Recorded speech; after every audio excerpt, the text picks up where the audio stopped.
رسول اللہ صلی اللہ علیہ وسلم نے فرمایا، ایک دن حضرت موسیٰ علیہ السلام بنی اسرائیل کی ایک جماعت میں بیٹھے ہوئے تھے کہ اتنے میں ایک شخص آیا اور اس نے آپ سے پوچھا، کیا آپ جانتے ہیں کہ دنیا میں کوئی آپ سے بھی بڑھ کر عالم موجود ہے؟ حضرت موسیٰ علیہ السلام نے فرمایا، نہیں۔ اس پر اللہ تعالیٰ نے حضرت موسیٰ علیہ السلام کے پاس وحی بھیجی کہ ہاں، ہمارا بندہ خضر ہے جس کا علم تم سے زیادہ ہے۔ حضرت موسیٰ علیہ السلام نے اللہ سے دریافت کیا کہ خضر علیہ السلام سے ملنے کی کیا صورت ہے؟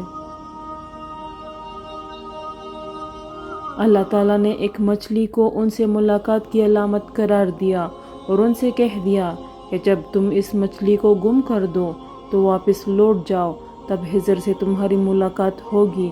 تب موسیٰ علیہ السلام چلے اور دریا میں مچھلی کی علامت تلاش کرتے رہے۔ اس وقت ان کے ساتھی نے کہا، جب ہم پتھر کے پاس تھے کیا آپ نے دیکھا تھا؟ میں اس وقت مچھلی کا کہنا بھول گیا اور شیطان ہی نے مجھے اس کا ذکر بلا دیا۔ موسیٰ علیہ السلام نے کہا، اسی مقام کی ہمیں تلاش تھی۔ تب وہ اپنے نشانات قدم پر پچھلے پاؤں باتیں کرتے ہوئے لوٹے۔ وہاں انہوں نے خضر علیہ السلام کو پایا۔